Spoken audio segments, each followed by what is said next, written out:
the babies that are skin and bones, you know, and it's disgusting to see that, knowing what they need, which is formula. But what were you, did you hear that Hamas was taking the food, or did you, what's the truth, were you hearing there, right? Were you hearing anything different? Because here it's so hard to know, right? It's so hard to know what's going on. Yeah, so, you know, I went as a doctor, but I think that's a great question. We did not see a combatant. We did not talk about combatants. No, none of the patients talk about that. Honestly, everyone's just concerned about how they're going to eat, you know, like no one's talking about Hamas. And that said, I am very curious. So I did ask many people, you know, privately, not patients, but like coworkers and stuff, like, what's going on out there? Like, you know, are they actually... And everyone's like, no, there's no way. To go to the GHF site, you have to go in an active war zone. There's tanks. There's, you know, private military contractors from the U.S., which are all special forces. There's IDF, the Israeli military. I mean, you know, it doesn't even make sense that they would go out there. And even if they did, the question is like, why can't we flood Gaza with aid? Because then Hamas would have zero, you know, leverage over the food.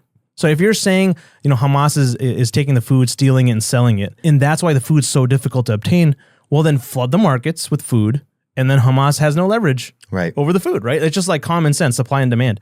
So their argument doesn't even add up. But that said, I have asked many locals in the hospital. You know, obviously they don't really know, but I didn't see any evidence of that.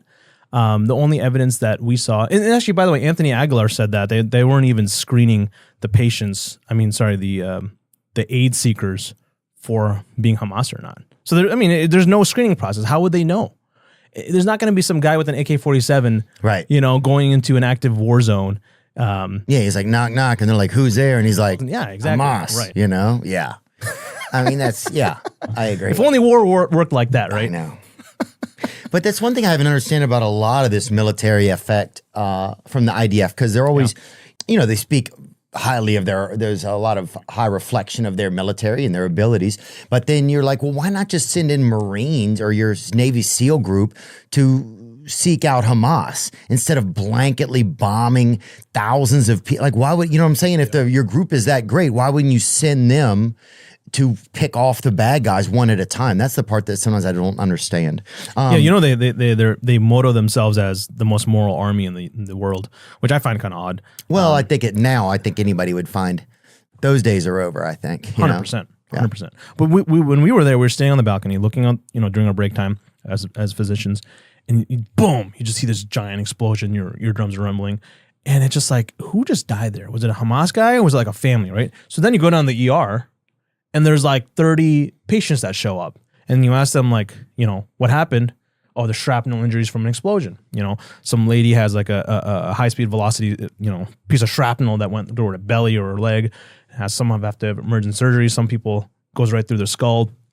And so, and then you realize every single explosion, and it was happening about every 30 minutes in Khan Younis at that time, I would say, from my experience, you realize every 30 minutes there's an explosion and people are dying, right? So even if every single one of those explosions was Hamas, why is there 30, 50 patients coming in, you know, routinely? So that's what's interesting. When I say mass casualty incident, we're talking about an influx of like 400 patients, but it doesn't stop between the hour, right? So even at nighttime, there's patients consistently coming in, and all night, right? So some of us had night shifts. Basically, we would help out the night team.